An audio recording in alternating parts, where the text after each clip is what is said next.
Lecture में हमने steel के एडवांटेजेस और डिसएडवांटेजेस देखे थे, जिसके अंदर उसका डिसएडवांटेज में रस्टिंग और एक उसका हाई टेम्परेचर पर प्लास्टिक स्टेट में जाना था।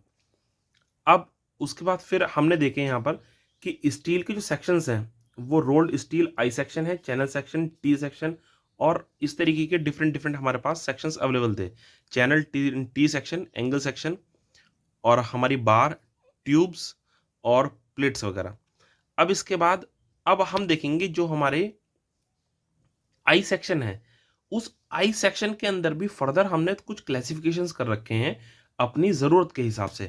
देखिए, जो हमारा ये रोल्ड स्टील आई सेक्शन है, इस आई सेक्शन के अंदर भी एक है आई एस जे बी, एक है आई एस एल बी, एक है आई एस एम बी, एक है आई एस डब्ल्यू बी और एक है हमारा S I S H B. इसमें आई रह गया है, यहाँ पर आई भी है, ठीक है, आई एस एच बी।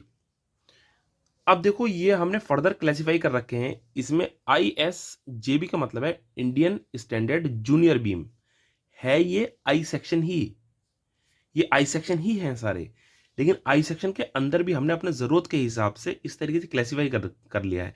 ऐसा क्यों हमने किया है, ये इसके बारे में हम आगे अभी समझ लेंगे। अब आई एस जे बी का मतलब है इंडियन स्टैंडर्ड जूनियर बीम।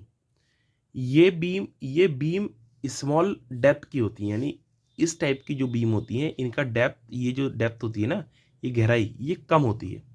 इसके बाद फिर अगला है हमारा I S L B, Indian standard light beam.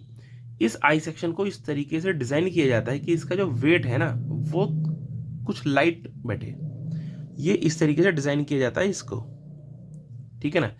अब इसमें जो हमारा आई सेक्शन होता है उसका जो वेट होता है ना, वो वेट हम पर यूनिट लेंथ के हिसाब से लेते हैं। मतलब इसमें ये लिखा ना, वेट पर मीटर रन। इसका मतलब ये है जितने भी हम ये आई सेक्शन आएगा, आई सेक्शन और चैनल सेक्शन, इसको हम वेट के अकॉर्डिंग चूज करते हैं। जैसे कि मान लीजिए एक आई सेक्शन है, उसका साइज कुछ और है, हमें हमें मतलब नहीं उसका साइज फिलहाल क्या है। एक दूसरा आई सेक्शन है, उसका साइज कुछ और है।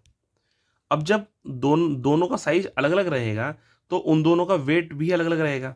तो हम वेट के हिसाब से देखते हैं कि एक मीटर किसी आई सेक्शन का वेट क्या है और फिर अगले आई सेक्शन के 1 मीटर का वेट क्या है।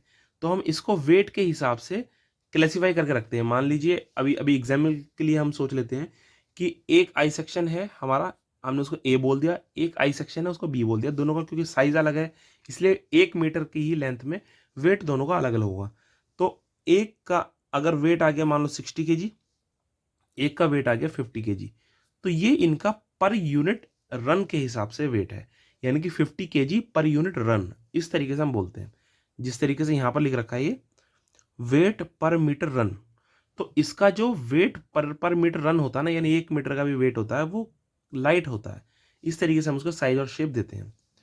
फिर एक है आई एस एम बी, ये इंडियन स्टैंडर्ड मीडियम बीम, हमने ये बीच में इस साइज को क्लासिफाई कर दिया।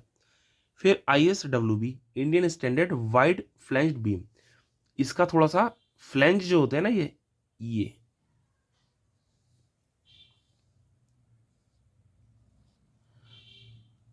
अब इसमें ये जो ब्लू ब्लू कलर से है इसको हम बोलते हैं फ्लैंज, इसको बोला जाता है फ्लैंज। और ये जो ग्रीन कलर से है इसको बोला जाता है वेब। तो आई एस डब्ल्यू बी में फ्लैंज जो होते हैं ना, फ्लैंज यानी कि ये थोड़े से वाइड होते हैं, थोड़े से चौड़े होते हैं। अब इसके बाद फिर अगला हमारा आता है यहाँ आई एस, यहाँ आई था आई एस एच बी, यानी कि इंडियन स्टैंडर्ड हैवी बीम।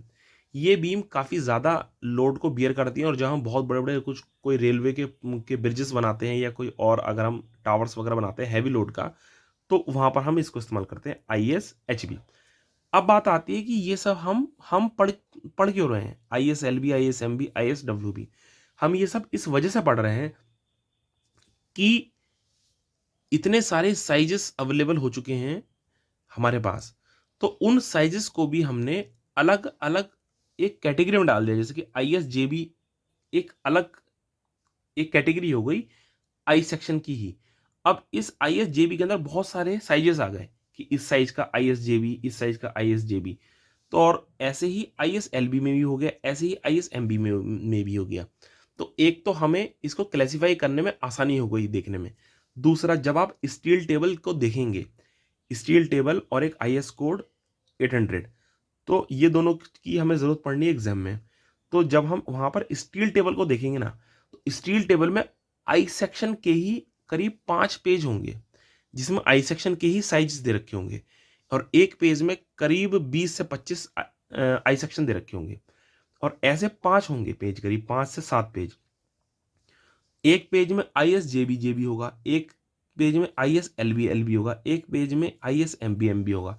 तो इस तरीके से हमें भी आसानी रहती है, अगर हमें एग्जाम में दे दिया कि हमें हमें ISJB से ये डिज़ाइन करना है, ये स्ट्रक्चर, तो आप स्टील टेबल में सारे पेजेस ना देखकर एक वही उसी पेज पर जाएंगे, ISJB वाले पेज पर। तो ये थोड़ा सा इसका बेनिफिट रहता है। अब इसके बाद आगे, अब अगर हम देखें तो ये जो चैनल सेक्शन होता है, इसको भी हम कर सकते हैं क्लासीफाई। एक ISJB यानी कि इंडियन स्टैंडर्ड जूनियर चैनल, एक ISLC Indian standard light channel, और एक ISWC यानी कि Indian standard medium wait channel, और एक ISSC यानी कि इंडियन स्टैंडर्ड स्पेशल चैनल। अभी फिलहाल हम इतना ही देखते हैं, आगे जब हम क्वेश्चंस करेंगे तो हमें समझ में आ जाएगा कि ये इन सब का मतलब क्या है। अब इसके बाद अब बात आती है एंगल की। एंगल में कोई खास इतना फर्दर क्लासिफिकेशन नहीं है, एंगल को हम लिखते हैं ISA। अगर आपके घर पर कभी भी अगर कहीं एंगल सेक्शन आपको लगा मिले, आप एक जगह देख सकते हैं, उस पर एक जगह लिखा होगा ISA, फिर आगे उसका साइज लिखा होगा। जैसे कि नीचे ये साइज दे रखे हैं एग्जाम्पल के लिए, ISA ये 20x20x4। तो इस तरीके से साइज लिखा होता है 45x30x9। अब इनका साइज का क्या मतलब है वो भी अब हम देख लेते हैं। तो एंगल सेक्शन हमारे पास दो टाइप के हैं, एक तो होता है इक्वल एंगल, एक होता है अनइक्वल एंगल। इक्वल एंगल वो एंगल होता है जिसमें उसके दोनों लेग्स, इसको बोलते हैं लेग, ये लेग है और ये लेग है, जिसमें दोनों लेग बराबर होती हैं, यानी कि सेम लेंथ की होती है। ये जो इतनी होगी लेंथ होगी उतनी ही ये होगी, उसको हम बोलते हैं इक्वल एंगल। हो सकता है इमेज में आपको ये भी इक्वल ना दिख रहा हो, लेकिन अभी आप इसको यही माने कि ये इक्वल है, ये और ये इक्वल है। और ऐसे ही दूसरी साइड अगर हम देखें, ये तो खैर दिख ही रहा है कि ये वाली थोड़ी लेग ज़्यादा बड़ी है और ये वाली लेग छोटी है, तो ये हो गया अनइक्वल एंगल। तो इसमें केवल इक्वल और अनइक्वल एंगल ही इसमें आते हैं। अब साइज लिखा कैसे होता है, देखिए ये एग्जाम्पल के लिए नीचे साइज लिख रखे हैं। जैसे देखो ये लिखा है ISA यानी इंडियन स्टैंडर्ड एंगल 2024। इसका मतलब है ये इक्वल एंगल है, क्योंकि जो पहला 20 है ये बताता है इसकी एक लेग, और जो दूसरा 20 है ये बताता है इसकी दूसरी लेग। यानी एक लेग कितनी हो गई 20 mm की, दूसरी लेग कितनी होगी 20 mm की, और आगे जो लिखा रहता है लास्ट में वो होता है इसकी थिकनेस, यानी कि इसकी थिकनेस कितनी है। थिकनेस की मान लो 4 है, तो यहाँ 4 है। अगर 4 थिकनेस इस लेग की हो गई तो इस लेग की भी 4 ही थिकनेस होगी, ये बात आप ध्यान रखें। मतलब इस लेग की जो थिकनेस होगी वही इस लेग की थिकनेस होगी, थिकनेस तो सेम होगी। सबसे लास्ट में हम लिखते हैं थिकनेस। जैसे कि अब देखें, आगे हमने यहाँ पे लिख रखा ISA 45x35x9। इसका मतलब हमें पता लग रहा है कि ये अनइक्वल एंगल है, क्योंकि एक लेग इसकी 45 है और एक लेग इसकी 35 है, और थिकनेस क्या है दोनों की 9 mm। हमेशा डायमेंशंस mm में ही लिखी होंगी। अब इसके बाद अगला है ISA 70-70-12। यहां से पता लग रहा है कि ये एक इक्वल एंगल है, इसमें ये 70 है और ये भी 70 है। ठीक है, ये हमारे तीन ज्यादा इंपॉर्टेंट रहते हैं, एक तो चैनल सेक्शन, एक ये एंगल सेक्शन, और एक हमारा आई सेक्शन। इन तीनों के ही बेसिस पर एग्जाम में क्वेश्चंस आते हैं, और इसके अलावा और बाकी एग्जाम में क्वेश्चन आसानी से नहीं देखे जाते। अब इसके अलावा अब हमारे आते हैं बिल्टअप सेक्शंस। अब ये तो सेक्शंस वो हो गए जो अब तक हमने पढ़े, जो कि डायरेक्टली अवेलेबल है मार्केट में, कि हम अगर शॉप पर जाए हम कहें कि हमें हमें ISA 45x45x9 चाहिए, तो सीधा आपको दे देगा। लेकिन कभी कभी क्या होता है कि हमारे इस तरीके से हमें सेक्शंस को डिज़ाइन करना पड़ता है कि वो सेक्शन का साइज अवेलेबल मार्केट में नहीं हो पाता, तो हम उसको खुद से बना सकते हैं। कैसे, देखिए अब यहाँ पर अगर हम देखें, अगर हमारे पास हमें T सेक्शन चाहिए, टी सेक्शन हमारे पास या तो साइज मार्केट में अवेलेबल नहीं है वो, या फिर हो सकता है कि हमारे पास एंगल सेक्शन ज़्यादा हो, तो हम टी सेक्शन को डिज़ाइन कर सकते हैं। देखिए इसमें ये जो टी सेक्शन बन रहा है, ये असल में एक एंगल सेक्शन ये रहा और एक एंगल सेक्शन ये रहा, तो इन दोनों एंगल सेक्शन को मिलाकर हमने टी सेक्शन बना दिया है। यहाँ पर टी सेक्शन ये जुड़ा कैसे होगा, ये इस तरीके से जा रहा है पीछे तक,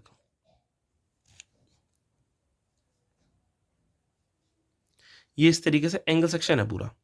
अब हमने हमने क्या क्या होगा इसमें, यहां पर इन दोनों में बोल्ट बोल्ट कस दिए होंगे, बोल्ट या फिर रिवेट, ऐसे ही यहां पर ऐसे ही कुछ और दूरी पर, ऐसे ही कुछ और दूरी पर, तो इन दोनों को हमने जोड़ दिया आपस में। तो जोड़ने के बाद ये फिर एज आ टी सेक्शन हमारे लिए बन गया है। तो इस तरीके के सेक्शन को हम बोलते हैं बिल्ट अप सेक्शन। बिल्ट यानी कि हमने बनाए हैं, और वो थे हमारे रोल्ड सेक्शन। ठीक है, रोल्ड स्टील सेक्शन, पीछे जो अभी हम पढ़ रहे थे, वो रोल्ड स्टील सेक्शन से ये है बिल्ट अप सेक्शंस, ये हम बनाते हैं। अब जैसे कि अगर हमें आई सेक्शन बनाना हो, आई सेक्शन हमारे पास नहीं है, तो हम क्या कर सकते हैं उस केस में, ये दो चैनल सेक्शन ले सकते हैं, और चैनल सेक्शन को इस तरीके से अगर हम ज्वाइन कर दें, एक ऐसे, और यहाँ पर अगर हम रिवेट या फिर बोल्टिंग कर दें या फिर वेल्डिंग कर दें, तो ये हमारा फिर आई सेक्शन बन जाएगा। अब इसी तरीके से ये क्या है, ये असल में पूरा का पूरा सेक्शन पहले से ही बना हुआ है। ये अगर हम इस सेक्शन को ध्यान से देखते हैं, ये पहले से ही आपका आई सेक्शन है, ये रहा आई, ये अपने आप में ही पहले से ही आई सेक्शन था। इसका मतलब ये रोल्ड स्टील सेक्शन था। फिर भी हमने इसको बिल्ट अप सेक्शन कैसे बना दिया, हमने इसके ऊपर प्लेट लगा दी। देखो ये ऊपर ये प्लेट लग रही है, ये ऊपर ये प्लेट लग रही है, इसी तरीके से नीचे यहाँ प्लेट लग रही है, और ये साइड साइड में जो ये डार्क हो रहा है ना, ये इसका मतलब है, यहाँ से पता लग रहा है कि यहाँ हमने वेल्डिंग की गई है, ये वेल्डिंग का साइन है।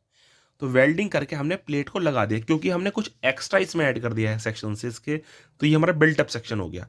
अब ये इन्होंने ये करने की ज़रूरत पड़ी क्योंकि हो सकता है कि इसका ये जो फ्लेंज हो, ये इनके लोड के हिसाब से वीक बैठ रहा हो, तो इस वजह से इन्होंने यहाँ पर प्लेट लगा दी हो, कुछ भी रीज़न हो सकता है। लेकिन यहाँ पर इन्होंने ये जो ब्लैक हो रहा है ना कॉर्नर में, ये हमारी है फ्लिट फ्लिट वेल्डिंग, तो ये वेल्डिंग की गई है, ये वेल्डिंग का साइन है यहाँ पर, हमें इससे पता लग रहा है। अगर ये बोल्ट होते तो यहाँ पर ये हमें इस तरीके से दिखाई देते, यहाँ पर बोल्ट कसे होते फिर। अब इसके अलावा यहाँ भी देख सकते हैं, ये भी एक हमारा बिल्टअप सेक्शन है, इसमें हमने एक प्लेट ये ऐसे ली, एक प्लेट ऐसे ली, और यहाँ पर वेल्ड कर दिया साइड में, फिर यहाँ पर वेल्ड कर दिया साइड में, और ये हमारा बन गया आई सेक्शन। तो इस तरीके से बिल्टअप सेक्शन तो आप कितने भी हो सकते हैं, हम कितने भी बना सकते हैं। ठीक है, तो ये था हमारा बिल्टअप सेक्शन। अब इसके बाद अगर हम देखते हैं कि मैकेनिकल प्रॉपर्टीज क्या क्या हो सकती हैं स्टील की। स्टील के मैकेनिकल प्रॉपर्टी में एक तो उसकी यील्ड डिस्टेंस, इसमें जो आपको देखो, ये पढ़ना तो ये सारा ही है, क्योंकि एग्जाम में अगर थियोरी आती है हमारे पास, तो उसमें ये सब हमें लिखना पड़ता है। लेकिन अगर हम न्यूमेरिकल पॉइंट ऑफ व्यू से देखें, तो हमारे लिए एक तो यील्ड स्ट्रेस ये समझनी जरूरी है। यील्ड स्ट्रेस क्या है, यील्ड स्ट्रेस इतने से इतनी हो सकती है किसी भी स्टील की। उसके बाद हमारा जो अल्टीमेट स्ट्रेंथ होती है वो होती है 1.2 FY, और जो परसेंटेज इलोंगेशन वो हम 20% मानते हैं, 20% हमारी स्ट्रेन आएगी, उसके आगे हम लोड नहीं देंगे। मॉडुलस ऑफ इलास्टिसिटी बहुत इंपॉर्टेंट है, ये याद करना। मॉडुलस ऑफ इलास्टिसिटी 2 × 10⁵ Nm/mm², ये काफ़ी इंपॉर्टेंट है, ये कंपटीशन के पॉइंट ऑफ व्यू से भी इंपॉर्टेंट है, और हमारे अब यहाँ पर सब्जेक्ट के हिसाब से भी बहुत इंपॉर्टेंट है। फिर ये शेयर मॉडुलस याद कर लेंगे, अच्छा रहेगा। और ये पॉइजन्स रेशो, इलास्टिक रेंज में अगर हमारा स्टील है तो पॉइजन्स रेशो हमारा 0.3 होता है, प्लास्टिक रेंज में अगर हमारा स्टील है तो पॉइजन्स रेशो उसका होता है 0.5। पॉइजन्स रेशो होता है हमारा lateral strain upon longitudinal strain. अब ये lateral strain, longitudinal strain, Poisson's ratio, ये हम अगले लेक्चर में सब कुछ डिस्कस कर लेंगे, क्योंकि हम अगले लेक्चर में अब हम सीखेंगे stress strain diagram of steel. काफ़ी बार पढ़ रखा है, लेकिन फिर भी हम इसको दोबारा पढ़ेंगे। उसमें ये आपके yield stress, ultimate tensile stress, और ये उसमें वहीं पर ही डिस्कस कर लेंगे इसके बारे में, पॉइजन्स रेशो के बारे में भी। तो अब ये हम पढ़ते हैं नेक्स्ट लेक्चर में। Thank you.